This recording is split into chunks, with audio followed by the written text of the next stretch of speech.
Hey guys, I just recorded this whole video with the camera facing away from me, so this is try number 2. Welcome back to the channel! It's been a while. I was in a school play. I was in Frankenstein. I was Frankenstein. I played Victor, but now I'm back, and I have so much more free time, and a couple of my videos have really blown up. They've gotten like thousands of views, and just a couple months ago, I had like 20 so subscribers, and now I have like 180. So that's a pretty big leap up. So thank you so much. If you're one of the subscribers who saw my videos and decided to subscribe, welcome. I like to do memes on the channel, you know, that's probably what you came for, but I also like to recount myths, which is what I'm doing today, and I'm going to start something new, something a little more creative on the channel. I plan to start a series called Creature Feature, where I design monsters and then talk about, you know, their habitat, what kind of beast they are, what their origin is, what went into the design, how I came up with them, and so keep an eye out for Creature Feature soon, but that's not what we're here right now for. Today I'm going to recount the myth of Perseus and Medusa. So this is a very well-known Greek myth. Everyone knows who Medusa is. She's like one of the most famous Greek monsters. But is she really a monster? Tune in, find out. So it all starts with Medusa. Before she became a monster, she was a Greek priestess. She was very lovely. She was a priestess of Athena, and so she spent a lot of time in Athena's temple. Now, Poseidon is sort of a rival of Athena, and I went over this in the Athens video, which you should watch. But Poseidon really wanted to get one over on her, and he also thought Medusa was hot. So he infiltrates Athena's temple and seduces her. Now, this is like pretty insulting to Athena for a couple of reasons. One, her temple's defiled. Two, her priestess had sex with her rival. And three, Athena's asexual. So just the mere idea of sex happening in like her sacred space is enraging. So she can't take her anger out on Poseidon because he's a god and they're not culpable for any bad things they do. Instead, she punishes Medusa. Poor Medusa, who didn't do anything wrong. So Medusa is transformed into this horrifying monster with big tusks and snakes for hair. And when people meet her gaze, they turn to stone. So Medusa flees to an island, even though with her new stone abilities, she could like conquer entire kingdoms. Why doesn't she? Because she is a good person. She has two sisters who accompany her. They are the Gorgons. They also have the snake hair and the tusks, but they don't have the ability to turn people to stone. So that sort of concludes Medusa's story for now. She is on this island. People are coming and trying to kill her for the clout of it, but they keep getting turned into statues because they keep looking at her. But then we come to the story of Perseus. So there's this king named Perseus, of course, and he hears a prophecy from the Oracle of Delphi saying that one day the son of his daughter will kill him. And because he doesn't want to die, he locks his daughter up in a tower for the rest of her days. And he makes sure that there's like zero chance of impregnation. Female servants take her food up to her room and they push it through a door and she is completely isolated. No one can come near her. And this would be a foolproof plan if Zeus didn't exist, because Zeus sees her and he decides to do what he does best. So he enters the tower in the form of a golden shower. I know, it rhymes. Also piss. And Dana, his daughter Dana, is suddenly pregnant. And he's like, okay, well, what do I do now? Because actually, a fun fact is that in Greek culture, killing your daughter is like taboo. Like that's something you should not do. So if you ever go to Greece, to respect their culture, you should refrain from murdering your daughter.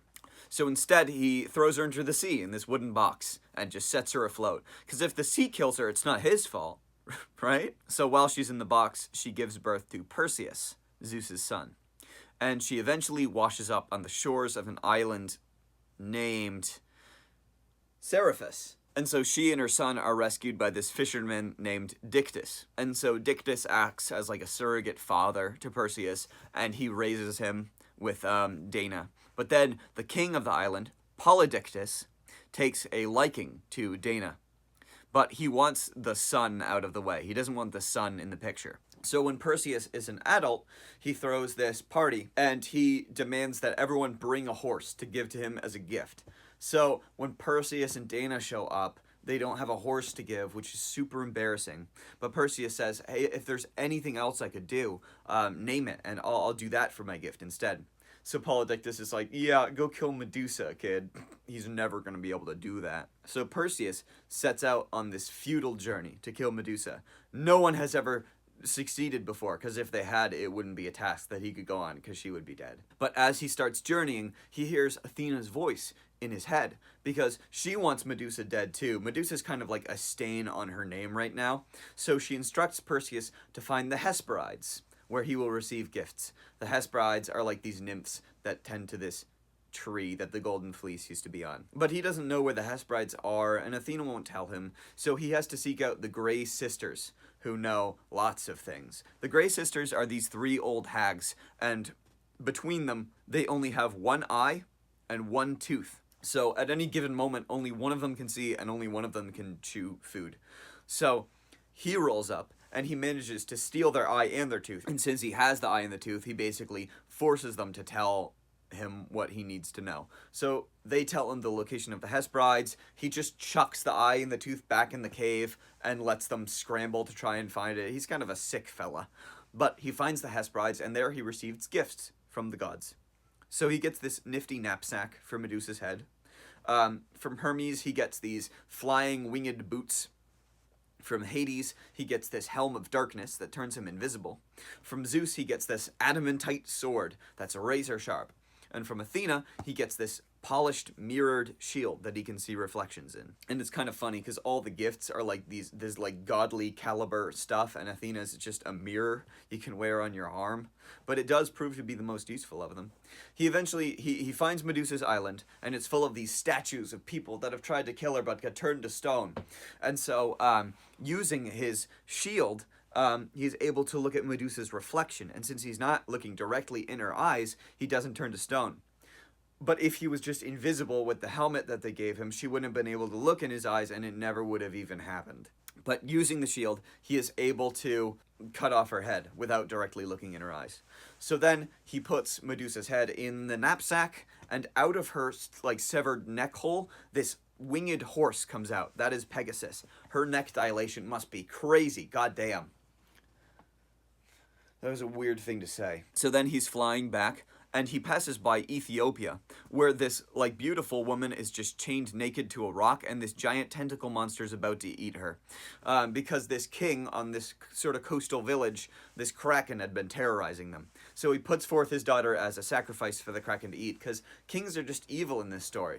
I guess Greeks just really have it out for the monarchy. They just like me for real! But Perseus lifts up the Medusa head and completely turns the kraken to stone, which probably like completely closes off the bay this town is built in and stops travel and trade for years. But the important thing is, pretty lady is safe. Her name is Andromeda. So he takes her back to Seriphus, and he finds like Polydectes about to marry his mom. I don't know if that's actually in the myth. I sort of added it in for like drama. But Perseus marches into the hall, and he's like, everyone who's with me, don't look at me right now. So everyone who's with him, like Andromeda and his mom and Dictys the fisherman, look away, and then all of Polydectes' guards are still staring at him like... And so he lifts Medusa's head out of the bag, turns them all to statues. So Polydectes and all of his men that are just paid to protect him are dead. They weren't even bad people. They had families and wives, and they're all turned to stone. Happy ending. And actually, Perseus is like one of the only Greek heroes with a happy ending. I mean, like, all the other ones, Theseus, Hercules, Achilles, Bellerophon, Atalanta, they all have horribly tragic ends. But Perseus, he falls in love with Andromeda, he gets married, his mom is safe, Dictys is safe, maybe, I don't really know what happens to him, the monster's dead, she just wanted to be left alone, and everything is cool, everything's fine, it all turned out great. But how does the original king die? What the fuck is his name? How does he die? Well, see, many years later, Perseus is at a discus throwing contest.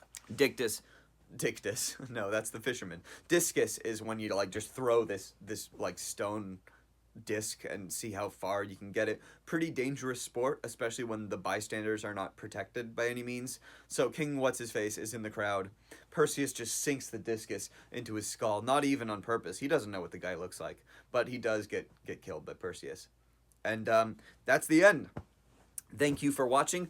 Thank you for subscribing. If you are subscribed, that is. If you aren't, hit that bell, hit that button, hit the leave a comment, subscribe, buy my merch when it comes out in 3 years, and keep on mossing. Hopefully you'll see Creature Feature on my page shortly.